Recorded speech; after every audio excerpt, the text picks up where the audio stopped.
guys and gals? Never here from Drake Wing Gaming. It's Sunny Mount on Twitter, the Gaming Drag. Today I'm coming back at you another Let's Play episode of Roads Yet Traveled, Merrick's Path.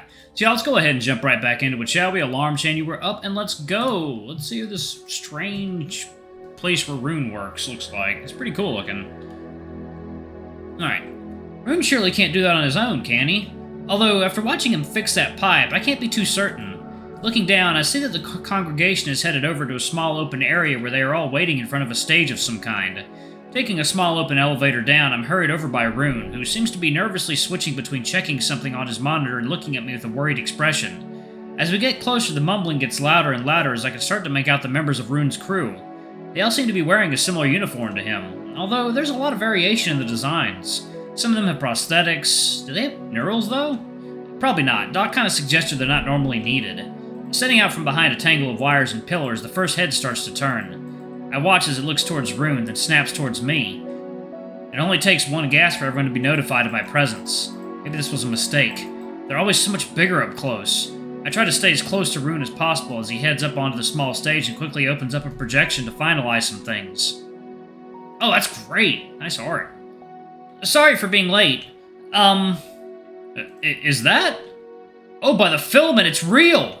I thought it was a joke! Is it watching us? Today we have... When he told us he saw it, I thought he was kidding. It's totally looking at us, look! No way! I want to test the lights in the hangar bay, so... I've got to tell the others about this. Did you hear they found it? I heard... Poor Rhoun can't get a word in over all them talking. I really hope this isn't how this morning meeting always goes. And maybe we... Is it dangerous? I only read half the report. Of course it's dangerous. It's an alien. I mean... Quiet! If Director Tyrion is speaking, then why in the void do I hear other fucking voices? A voice booms out from the back of the crowd, and everyone quickly snaps to attention. Rhoun, however, seems to be too out of it to have noticed. All eyes are still on me, but as Rhoun starts listing off names and assignments, they start to pay attention. Slowly, the Karain disperse. They all take a few last looks at me before disappearing into disparate tunnels and elevators. Some look like they want to stay and ask questions, but are pulled away by their partners and begrudgingly leave. The room is silent once again. He takes a moment to close everything and turn off the monitor. His metal hand reaches out just in front of my face. His fingers slowly curl and open, a perfect facsimile of flesh. Is there something wrong? Does he need to go get his replacement? Rhoun? His ear twitches. He heard me, whether he wanted to or not.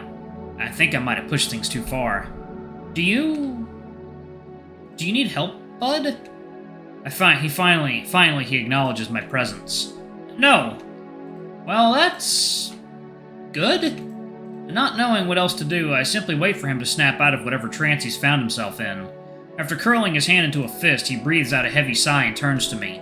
I'm sorry, Rias. They're usually better than that. I should have given them a warning that you were coming. No, it's my fault. I shouldn't have pushed you like that. He still looks upset. Or is that how he normally looks? Damn it.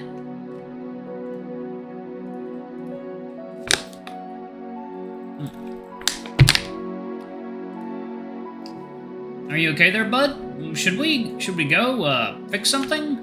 God, that sounds dumb. Is that really all I know about him? That he likes fixing things? He looks around quickly before meeting my eyes. Yeah, I was on that schedule, too. Let's go back to my office. I have some things to pick up. I nod, and he silently leads the way back to the elevator. Taking a longer look around the room, I notice it seems to have smaller offices and areas for the rest of the crew. I guess this is more of a hub for maintenance than anything else. Rhoun heads inside his office as I take the opportunity to lean against the railing and take a moment for myself. Looking up, I notice the true scale of the room as I can't even see the ceiling. It's either too dark or too obscured by the rain of cables descending like vines. It looks like a tangled mess. I can't imagine how any of it works, but I'm sure it all does. I wonder where all of his crew had to go. I could only understand some of the assignments. Like I know.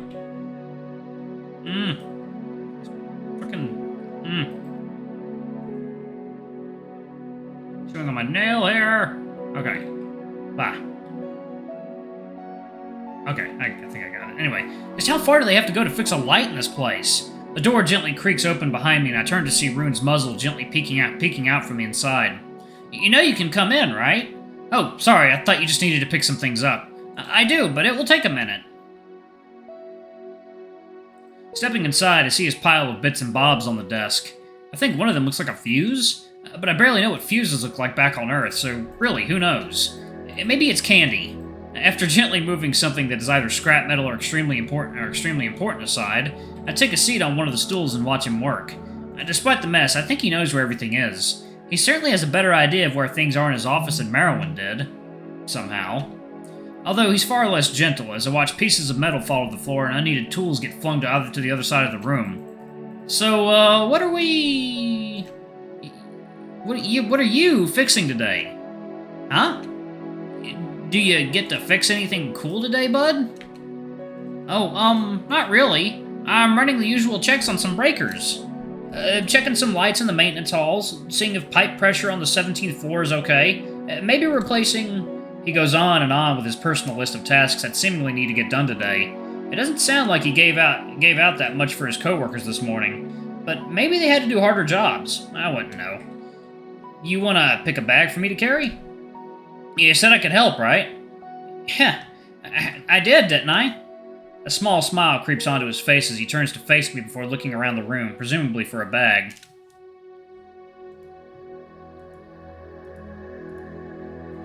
I think I did stress him out this morning with my impromptu request, on top of being late for his work already, but I'm glad to see that it might not bring down his whole day. Walking over to the wall, he pulls a small satchel off of a hook before turning it over and emptying the contents on the table next to him. Oh, I was wondering where that went. Okay, maybe he's not actually that organized. Still, it's impressive he's found what he's needed so far. Returning, he holds out the bag for me. I know you already have a bag, but maybe this would be better. You can keep it too. If you want. Gently taking the bag from him, it seems to be made of some synthetic material, but it still seems well made. Emblazoned on the flap is a logo that looks suspiciously like the logo on Merrick's jacket. Really?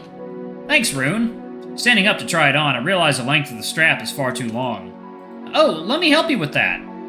Letting him take the lead, I stand with my arms apart as he gently takes the strap and starts to adjust it for me. His dexterous fingers loop and latch the strap through various locks before tightening it to a more reasonable length. Standing back to admire his work, I tug it a few times and give him a thumbs up for a job well done. I'm not sure if Karain know what thumbs ups are, as he just smiles and nods. Picking up the bag again, I turn it over a few times to inspect it more thoroughly. Hey, Rhoun? What's this here on the front? Oh, that's the Star of Rhoun. Star? Doesn't the star have a different name? Yeah. Well, no. That's just the flag of Rhoun. It represents Eo, Urim, and Erike. Did Dr. Sino tell you any of this? He told me about the planets, but not about the government. Oh, well, I don't know if he wants to tell you about it, but it just represents the system as a whole. The occupied system, at least. Okay. Thanks. I'll have to ask Marrow about that some other time. Rhoun finishes liberally shoving things into his bag as he scours the room for anything else that he may need before we head out for the day. He hands me a few random tools to put into my bag as well. Whether he actually will need them or not is a different story. As he slings the loudest bag in the world over his shoulder, he turns to me one last time. Are you ready, Rias? We have to head up a few floors to get to the first fix. Hopping off my stool, I nod and he heads to the door, opening it for both of us. The cool breeze washes over me and I stutter. Hey, Rhoun, wait. Yeah? It might be a bit late to ask, but do you have an extra jacket I could wear? It's really cold down here. Oh, right. I'd give you mine, but, well, I think you need sleeves. He takes a second to look around the room, seeing if he can materialize a jacket beneath any piles of scrap and junk. Before walking back to the door, still lost in thought. It's okay if you don't have one. It just might be a bit rough for me. He can't hear me. He turns around and looks at something outside before exclaiming, "Oh!" and walking off. I've learned well enough not to wait for him, closing the door to his office on my way out.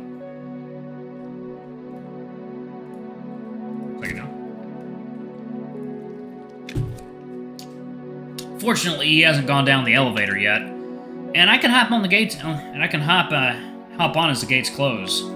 We ride down in silence until the gates reopen and he heads off into one of the smaller adjacent rooms. After hearing him knock something over and dig through some lockers, he comes back out with a jacket. Whoa! Did you just have some extras? I forgot that we have a few just in case someone loses theirs. It might be a bit big, even though I think this is the smallest size. Rhoun, this is perfect!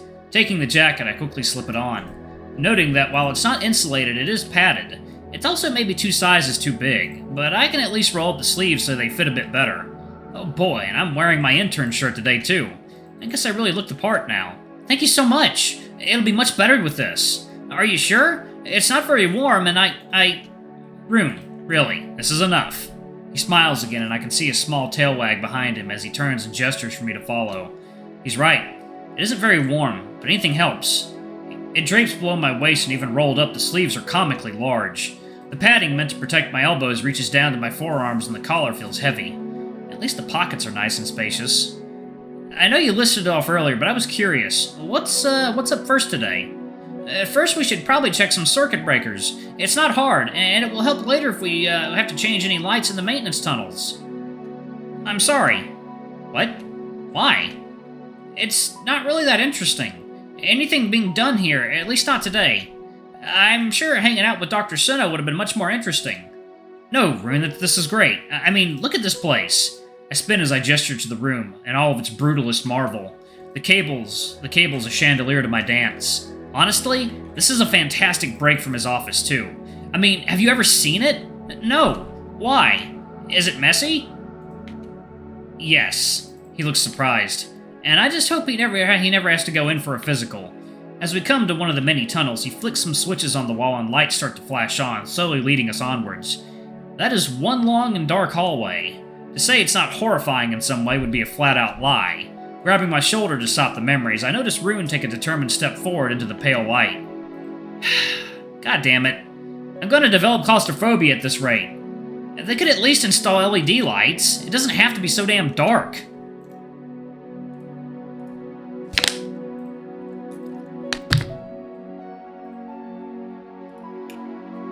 Whatever. I should catch up before Rhoun gets lost or something.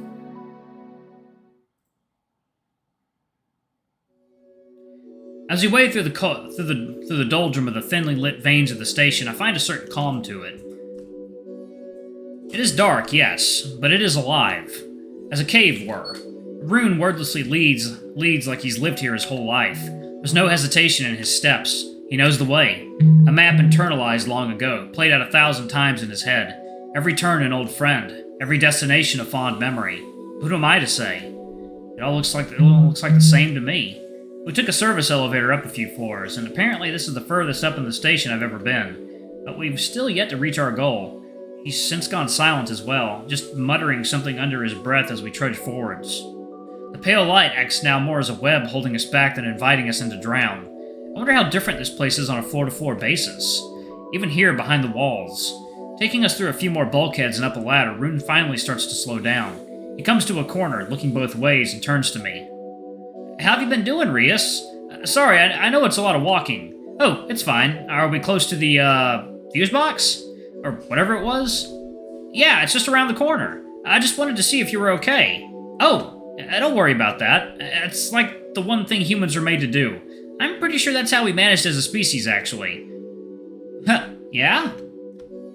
Alright, I'm gonna pause it right there, y'all. Thank y'all so much for watching. Don't forget to like, comment, subscribe, ring that notification bell, and check out our Patreon if you can. It always helps. Before I go, I'm going to give a quick shout out to our lovely bronze tier patrons. Thank y'all for all you do for the channel. We greatly appreciate your support. Thank you to our silver tier patron, Cade Silverman. Thank you for going above and beyond. It's greatly appreciated. Thank you to our gold tier patron, Teresm Guy. You're awesome. We love you. Thank you for subbing to Ultimate Tier anyway. If y'all want to get your names in the credits, get access to all of our not safe for work contents as little as $5 already. I love you all, and I'll see y'all in the next video. Bye-bye!